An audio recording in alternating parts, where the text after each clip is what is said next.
Police کے لیے دہشت کی علامت بلال ثابت کو راولپنڈی اور اسلام آباد پولیس نے خفیہ ادارے کی مدد سے مقابلے میں موت کے گھاٹ اتار دیا۔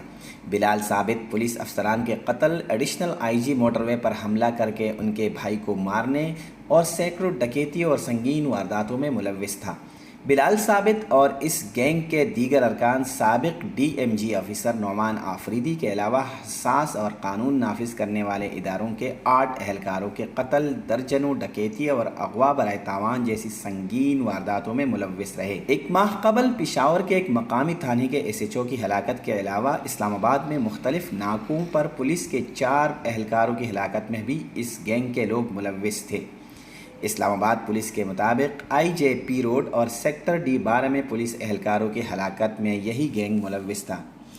پولیس رپورٹ کے مطابق بلال ثابت پشاور سے تعلق رکھتا تھا جبکہ اس کے والد حساس ادارے میں ملازم تھے۔ 2015 میں ثابت گینگ منظر عام پر آیا اور اس گینگ کے ارکان نے پہلے چھوٹی چھوٹی چوریوں سے کام شروع کیا اور پھر ایک منظم گینگ کی شکل اختیار کر لی۔ اس گینگ کی تشکیل کے بعد اس گروہ کا سرغنہ بلال سرحد پار جرائم پیشہ عناصر کے ساتھ ساتھ کالعدم تنظیموں کے ساتھ بھی روابط میں تھا۔ گزشتہ کچھ برسوں سے پولیس کے لیے سب سے بڑا چیلنج بلال ثابت گینگ ہی تھا، کیونکہ اس نے نہ صرف پولیس کے ناک میں دم کیے رکھا بلکہ یہ بعض اوقات پولیس کو چیلنج کر کے ڈکیتی کرتے تھے۔ بلال ثابت اس گینگ کا سربراہ تھا۔ یہ گینگ شبلی فراز، ڈاکٹر قدیر خان کی بیٹی کے گھر اور آئی جی کے گھر کے سامنے ڈکیتی کی کروڑوں روپے کی وارداتوں میں ملوث رہا ہے۔ پولیس ذرائع کے مطابق اس گینگ کے ارکان 10 سے 15 دن تک ایک ہی شہر میں رہتے ہیں اور وہاں پر امیر لوگوں کے بارے میں معلومات جمع کرنے کے ساتھ ساتھ ان کی ریکی بھی کیا کرتے تھے۔ اس گینگ نے جہاں واردات کرنا ہوتی تھی اس شہر کی پولیس کے چند اہلکار گینگ کے ساتھ رابطے میں رہتے اور ان کے لیے مخبری کا کام کرتے تھے۔ واردات کے وقت ایک گاڑی بلال ثابت کے آگے اور دوسری گاڑی اس کے پیچھے ہوتی تھی۔ اس کے علاوہ اس علاقے میں پولیس اہلکاروں کی نقل و حرکت کے بارے میں بھی تمام معلومات حاصل ہوتی تھی۔ 3-4 ماہ کے بعد یہ گینگ دوبارہ اسی شہر کا رخ کرتا۔ بلال اور اس گینگ کے دیگر افراد ٹیکنالوجی سے بھی واقفیت رکھتے تھے اور وہ کروڑوں روپے مالیت کی گاڑیوں کے لاک وغیرہ کھول کر خیبر پختونخوا کے مختلف علاقوں میں لے کر جاتے تھے، جہاں پر ان گاڑیوں کے انجن اور چیسس نمبر تبدیل کر کے انہیں لاہور اور پنجاب کے دیگر شہروں میں ایجنٹوں کے ذریعے فروخت کر دیتا تھا۔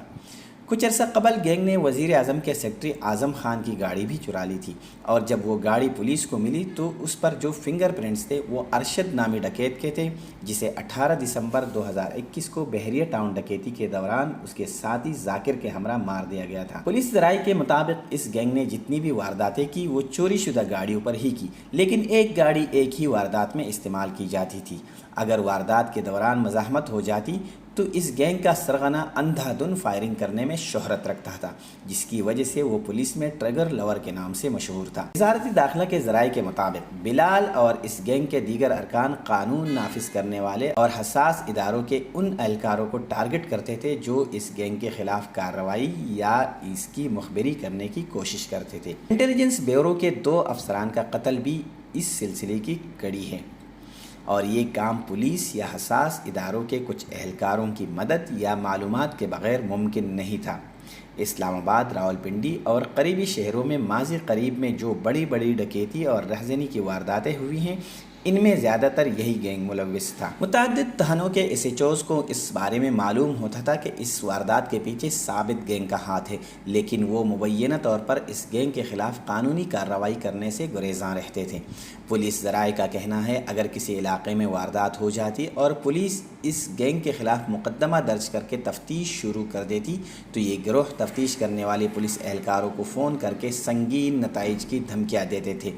جس میں ان کی خواتین کے ساتھ ریپ کی دھمکیاں بھی شامل ہوتی تھی، اور اسی وجہ سے اس مقدمے کی تفتیش میرٹ پر ہونے کے بجائے داخلی دفتر کر دی جاتی تھی۔ پولیس اہلکاروں پر اس گروہ کے خوف کی وجہ سے نہ صرف اس گینگ کی گرفتاری کے بارے میں کوئی خاطر خواہ اشتہار دیے گئے اور نہ ہی اس گروہ کے سرغنہ کی سر کی قیمت مقرر کی گئی۔ اگر کسی تھانے کے ایس ایچ اوز کو اس گینگ کے خلاف کارروائی کے بارے میں کہا جاتا تو ان میں زیادہ تر ایس ایچ اوز اپنا تبادلہ کروانے میں ہی عافیت سمجھتے۔ پولیس حکام کے مطابق اس گروہ کے خلاف کراچی سے لے کر خیبر پختونخوا تک مختلف تھانوں میں درجنوں مقدمات درج ہیں، جبکہ لاتعداد وارداتوں کے تو مقدمات ہی درج نہیں ہیں۔ حساس اور قانون نافذ کرنے والے اداروں کے حکام کے اجلاس میں یہ طے کیا گیا کہ اس گینگ کو منطقی انجام تک پہنچانا ہے، کیونکہ ان وارداتوں سے نہ صرف عوام بلکہ خود پولیس اہلکار بھی عدم تحفظ کا شکار ہو رہے تھے۔ اس اجلاس میں شریک قانون نافذ کرنے والے اداروں کے حکام اس بات پر متفق تھے کہ ایسے خطرناک گینگ کے ارکان کو زندہ گرفتار کرنا شاید ممکن نہیں۔ وزارت داخلہ کے حکام کے مطابق جس روز راولپنڈی کے علاقے نصیر آباد میں پولیس مقابلہ ہوا جس میں بلال ثابت اور اس کا ایک ساتھی امتیاز عرف لنگڑا مارا گیا تھا، اس میں حساس اداروں کے اہلکاروں کی مدد بھی شامل تھی اور یہ ٹارگیٹڈ آپریشن خفیہ معلومات کی بنیاد پر ہی کیا گیا تھا۔ برطانوی نشریاتی ادارے کے مطابق وزارت داخلہ نے ایسے پولیس اہلکاروں اور سرکاری اداروں کے ان افراد کے خلاف تحقیقات کا فیصلہ کیا ہے جو بلال ثابت کے ساتھ نہ صرف رابطے میں تھے بلکہ اس گینگ کے لیے مخبری کا کام بھی کرتے تھے۔ اس کے علاوہ وزارت داخلہ نے صوبوں کے محکمہ مال سے ان جائیدادوں کی تفصیلات بھی طلب کی ہیں جو اس گینگ کے سرغنہ بلال ثابت اور اس گروہ کے دیگر ارکان کے نام ہیں۔